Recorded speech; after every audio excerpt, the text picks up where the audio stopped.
pienses que no tengo presente tu camino. No pienses que de ti yo me olvidé. No se ha desvanecido todo lo que vivimos. Conozco tus fatigas y tu fe. Confía en mí. Confía en mí.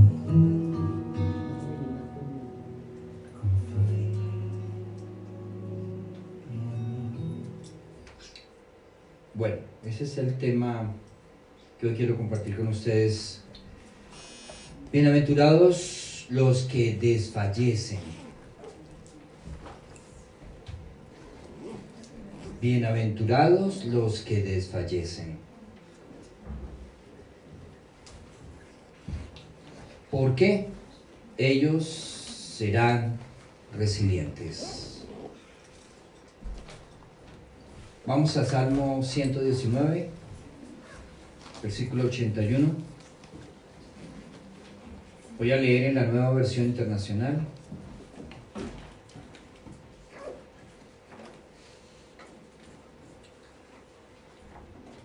Dice así, voy a leer en dos versiones haciendo algunos énfasis.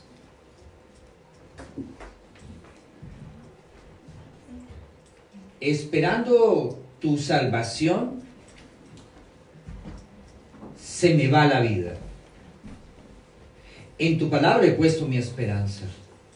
Mis ojos se consumen esperando tu promesa y digo, ¿cuándo vendrás a consolarme? Parezco un odre ennegrecido por el humo. Pero no me olvido de tus decretos. ¿Cuánto más vivirá este siervo tuyo? ¿Cuándo juzgarás a mis perseguidores? Me han cavado trampa los insolentes, los que no viven conforme a tu ley. Todos tus mandamientos son fidedignos. Ayúdame, pues falsos son mis perseguidores. Por poco me borran de la tierra, pero yo no abandono tus preceptos. Por tu gran amor, dame vida y cumpliré tus estatutos. Vamos a la versión Reina Valera. Dice así: desfallece mi alma por tu salvación, mas espero en tu palabra. Desfallecieron mis ojos por tu palabra, diciendo, ¿cuándo me consolarás? Porque estoy como el odre al humo, pero no he olvidado tus estatutos. ¿Cuántos son los días de tu siervo? ¿Cuándo harás juicio contra los que me persiguen? Los soberbios han cavado hoyos para mí, mas no obran según tu ley. Todos tus mandamientos son verdad. Sin causa me persiguen, ayúdame. Casi me han echado por tierra, mas yo no he dejado tus mandamientos. Vivifícame conforme a tu misericordia, y guardaré los testimonios de tu boca.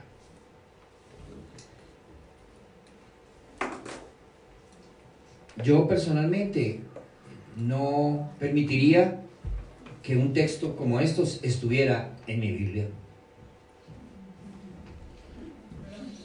Yo no permitiría. Me parece que está en la inmunda, está en la olla, está desfalleciendo. Pareciera que este texto rompe nuestros esquemas de cultura. Porque pareciera que dentro de una cultura tradicional religiosa está prohibido desfallecer. Está prohibido ser vulnerable. Está prohibido sentirme fracasado. Está prohibido estar triste. Pues, si nos damos cuenta, en este salmo, el salmista usa muchas imágenes como los demás salmos, por lo que es poesía. Y la poesía se vale de imágenes. Entonces, imaginémonos que usted está como en una galería de pinturas y encuentra en un primer salón una En la parte de arriba, el salón de desfallecimiento. Y resulta que entra allí y encuentra un cuadro de una persona desfallecida. Pero esta persona tiene la palabra en su mano, como haciéndola, como diciendo, desfallezco más espero. Pero entra otro cuadro y se encuentra con que está desfalleciendo. Desfallecieron mis ojos. O sea, está de tanto llorar, de tanto esperar, está desfallecido realmente. Y se pregunta en el siguiente cuadro, ¿cuándo me consolarás? Y luego encuentra otro cuadro que es un odre, un cuero, puesto al lado del humo y al sol. Y allí, en medio del sol, en medio de la inclemencia del ambiente, hay una afirmación abajo que dice, pero no me he olvidado de tus estatutos. Y este autor del Salmo cuestiona, pregunta, ¿se puede desfallecer y estarle preguntando a Dios? Sí, se puede. No es suficiente que le digas, ¿para qué? ¿Para qué cuando usted desfallece? No es la mejor pregunta, yo creo. Yo creo que lo mejor es ¿por qué? Porque usted necesita ¿por qué? Entonces, en medio del desfallecimiento, ¿cuál es su por qué? ¿Cuál es su por qué? Entonces, luego sale del salón del desfallecimiento y pasa a otro salón. Al salón en donde hay una profunda carga. Y resulta que en la puerta de entrada, ¿sí?, hay una persona que se siente perseguida y que pregunta en ese segundo salón, ¿cuántos son los días de tu siervo? ¿Cuándo harás juicio contra los que me persiguen? Puesto que los soberbios han hecho hueco, mas ellos no obran según la ley. Yo sé que tus mandamientos son verdad. Sin causa me persiguen, ayúdame. Casi me han echado por tierra, mas yo no he dejado tus mandamientos. Y allí termina la segunda exposición. Tirado por tierra, los enemigos han querido enterrarlo, y pasa al último salón, donde hay una pintura hermosa que dice, vivifícame, vivifícame, conforme a tu misericordia. Y esa palabra misericordia significa, está relacionada con la palabra útero y implica una dinámica de relación. Es cuando a Dios le duele sus entrañas. Es cuando Dios está dolido por lo que está viviendo el salmista. No le es indiferente su desfallecimiento, como tampoco le era indiferente el desfallecimiento del pueblo de Israel cuando estaba en esclavitud. Ahora, esto nos lleva a dos preguntas. La primera pregunta que me lleva a cuestionarme es, ¿por qué bienaventurados? Bienaventurados los que desfallecen. ¿Desde cuándo en un contexto religioso los que desfallecen son bienaventurados? Pues este salmista, y en el texto de la Escritura, sí. Porque ellos serán resilientes. Si encarnan su palabra en ellos, construirán esperanza y vida. Y yo puedo pensar que este es el corazón de estas 8 estrofas. Este salmo está dividido en 22 párrafos que corresponden a las 22 letras del alfabeto hebreo. Y tomamos una sola, desde el 81 hasta el 88. Y la idea, el corazón del salmista al comunicar esto, tiene que ver precisamente con la idea de el corazón del Salmo. Bienaventurados los que desfallecen porque de ellos serán resilientes. Pero yo creo que allí está sujeta la resiliencia a encarnar la palabra. Encarnar la palabra. En medio del desfallecimiento se encarna la palabra. ¿Qué es la secuencia que tiene el salmista? Él está desfallecido, sí, pero si notan, dice, desfallece mi alma, mas espero en tu palabra. Desfallecieron mis ojos por tu palabra. Estoy como el odre al humo, pero no me he olvidado de tus estatutos. ¿Ya? Me han echado por tierra, mas yo no he dejado tus mandamientos. O sea que, bienaventurados los que desfallecen, porque ellos serán resilientes. Se encarna su palabra, construirán esperanza y vida. ¿Qué es resiliencia? ¿Y quiénes son los resilientes? ¿Quiénes son los que desfallecen? Primero que todo, vamos a Isaías 25. ¿Quiénes son los que desfallecen? ¿Quiénes pueden ser los que desfallecen? Isaías capítulo 25 nos deja una muestra de quiénes son los que desfallecen. Dice el 25:4: porque fuiste fortaleza al pobre, fortaleza al menesteroso en su aflicción, refugio contra el turbión, sombra contra el calor. Porque el ímpetu de los violentos es como turbión contra el muro. Miren, fuiste fortaleza al pobre en su aflicción, refugio contra el turbión.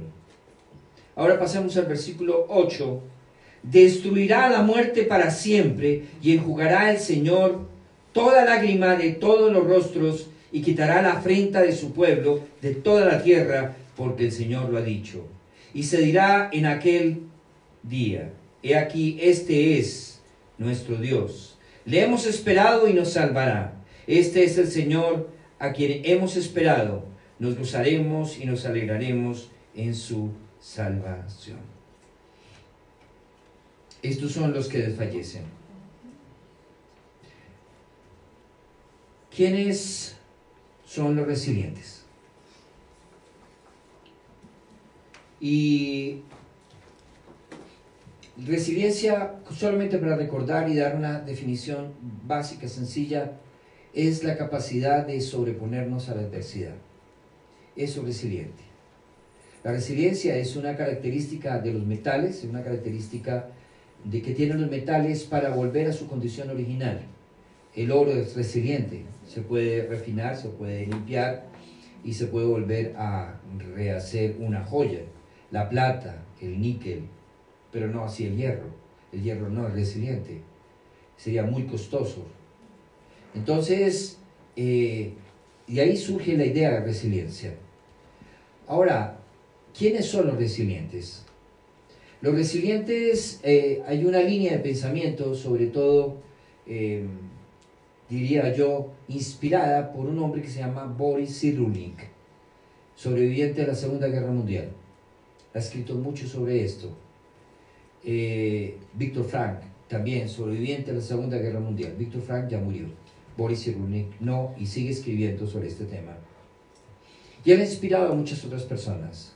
Pero uno de los libros que me llamó la atención se llama Patitos Feos. Patitos Feos. Sí. ¿Me puedes traer el de Patitos Feos y Cenicientas que está en mi biblioteca, aquí al costado izquierdo, donde están los libros, contra la pared? Hay otro libro que se llama Los Patitos Feos y las Cenicientas. Pero es diferente al de los patitos. Es diferente al de los Patitos ¿Y el Feos. de Boris qué? Boris Cyrulnik. Entonces, ¿quiénes son los resilientes? Los resilientes son todos aquellos que se han sobrepuesto a la adversidad. Resilientes son todos aquellos que han sobrevivido al trauma y hoy en día pueden hablar de él sin olvidarlo, pero resignificándolo. Los resilientes son aquellas personas que no construyeron su sanidad en el olvido. Son aquellos que miraron el trauma frente a frente, cara a cara. Esos son los resilientes. Los resilientes son aquellas personas que, gracias también a una red de apoyo, pudieron salir adelante. Tuvieron tutores de resiliencia. Los resilientes son aquellos que creen en su palabra y la encarnan. Esos son los resilientes. Pero ¿cuál es la cara de los resilientes? No es fácil reconocerla, es muy fácil reconocerla. Y solamente que buscamos en lugares equivocados. Y yo quiero presentarles algunas caras de los resilientes. Miren las caras de los resilientes.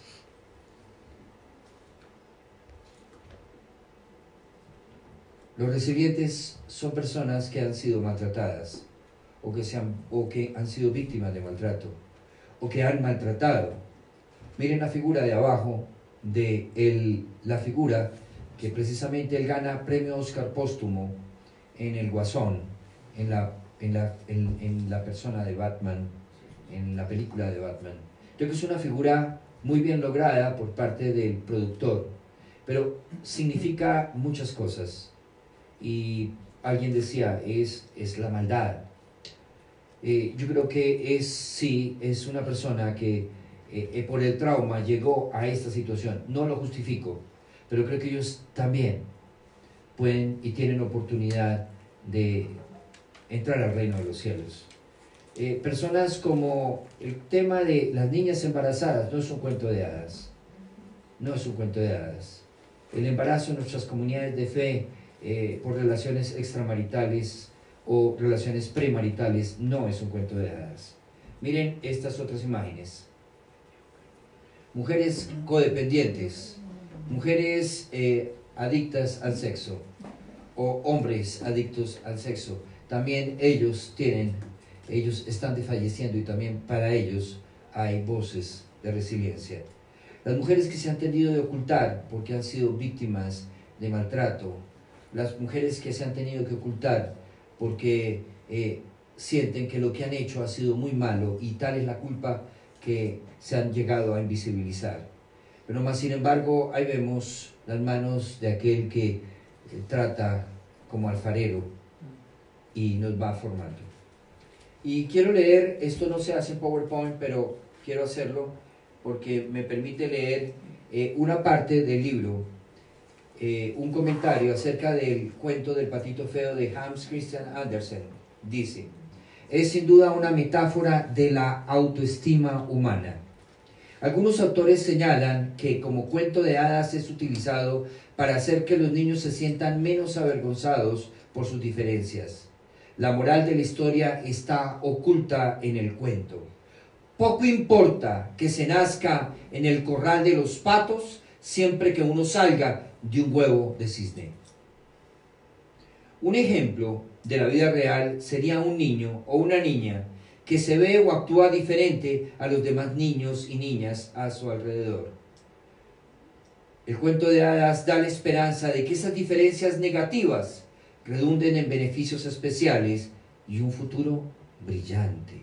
El patito feo se ha convertido en una metáfora incorporada en el lenguaje popular que representa a las personas desvalorizadas, ensimismadas, inhibidas, que no se destacan. Lo que se observa del cuento, en lo que nuestro tema se refiere, es que la historia de un patito feo que desde su nacimiento fue desvalorizado por sus madres, quien trazó la diferencia de su fealdad.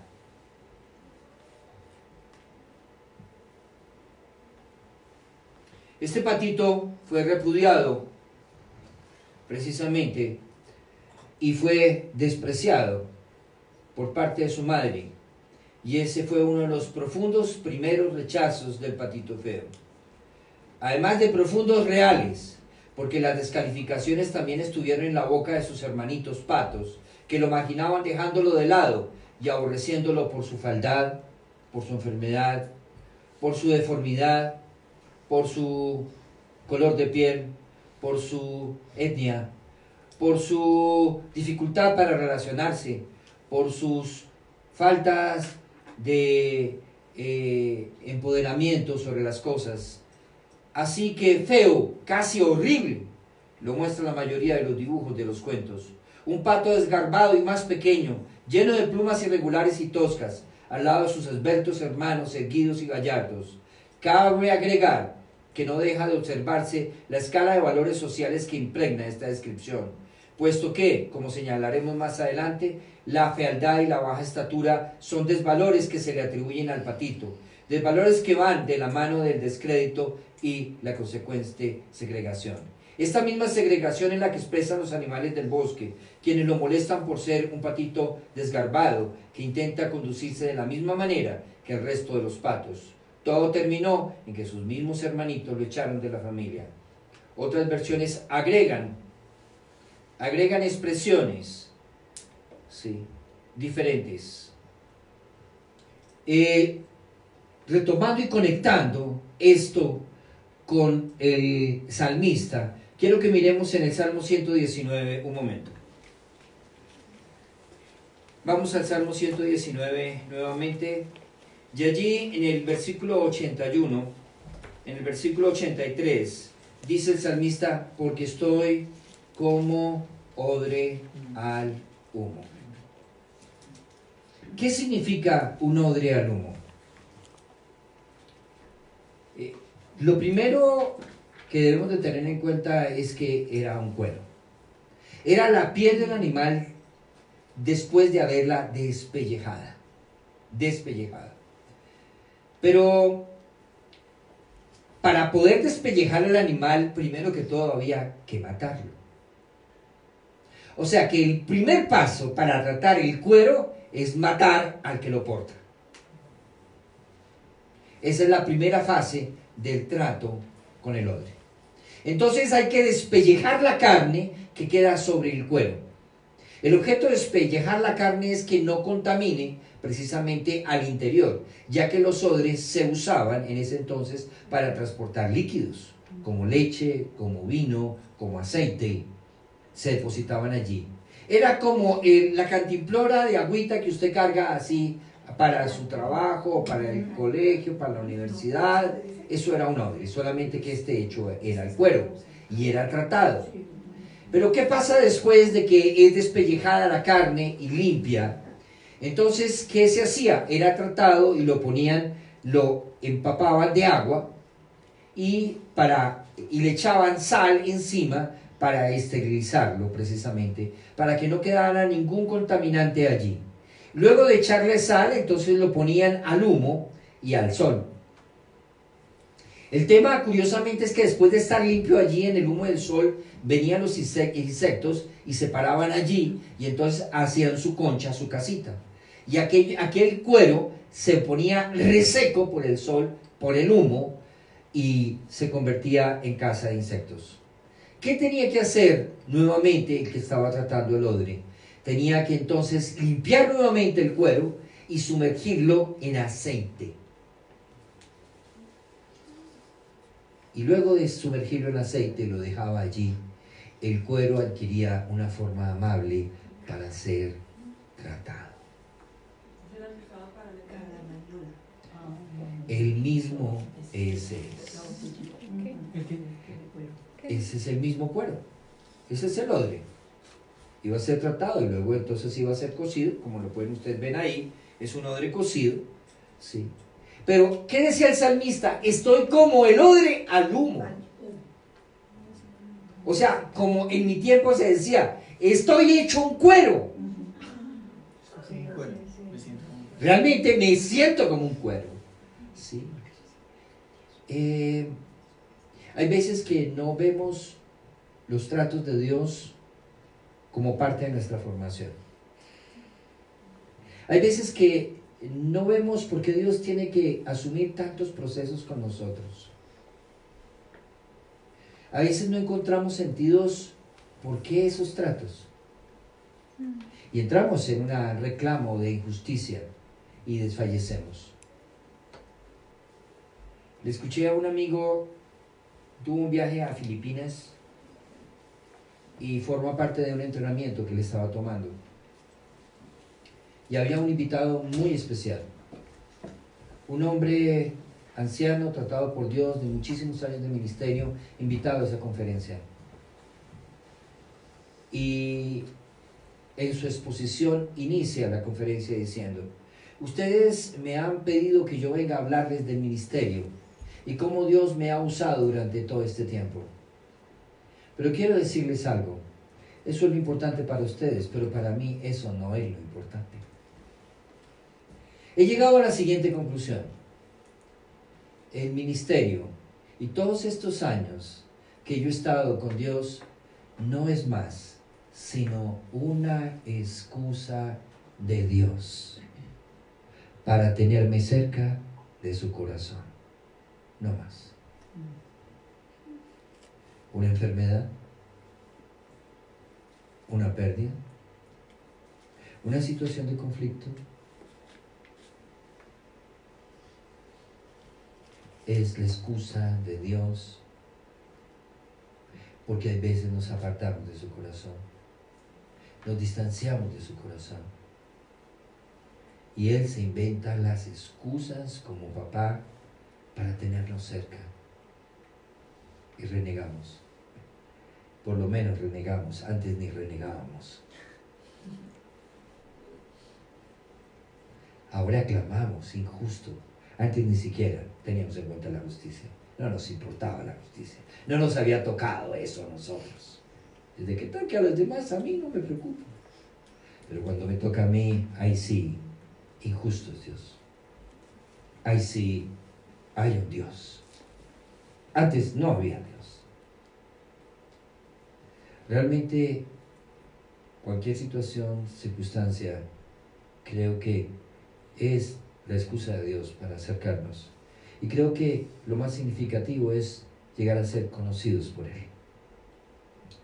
Creo que la imagen más hermosa de desfallecimiento es Getsemaní.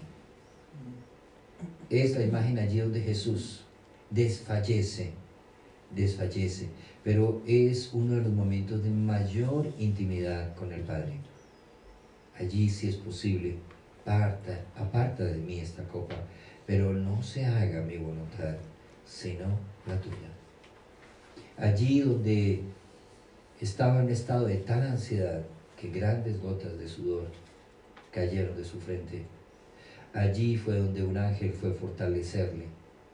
Allí, en ese desfallecimiento, desde ese desfallecimiento, fue que en su desfallecimiento nosotros encontramos esperanza. En su agonía, en su crucifixión, es donde nosotros encontramos resurrección.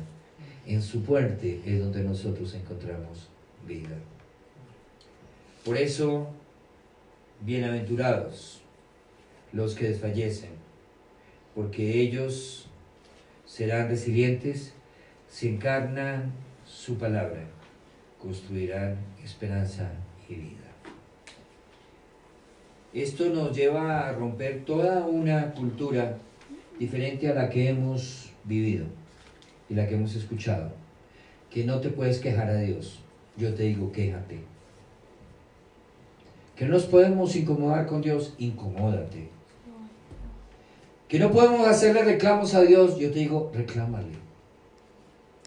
Que no podemos expresar nuestras emociones, exprésalas. Que no puedes decir que tienes miedo, exprésalo. Tengo miedo. Estoy en angustia, dice el salmista en otro texto, dice que está en profunda angustia. Yo pienso que es allí donde realmente nos podemos encontrar y podemos construir relación. Creo que el salmista expresa la realidad del lamento, la experiencia del lamento, pero también la esperanza del lamento. Yo pienso que el salmista no reprime sus emociones, comunica sus emociones. Y en ningún momento vemos que sus emociones son productos del pecado. Porque pareciera que hoy en día, si tú manifiestas que estás ansioso o con miedo o deprimido, entonces o estás en la inmunda, o estás en pecado, o te apartaste de Dios? Pues resulta que este salmista me deja ver otras cosas. Me deja ver que el desfallecimiento en el salmo no hace relación con el pecado, sino que hace relación con la esperanza, hace relación con la vida. Y creo que nos está resignificando, nos está llevando a tener una mirada diferente este salmo. Quiero que terminemos con una oración. Inclinen su rostro, por favor, ahí un momento.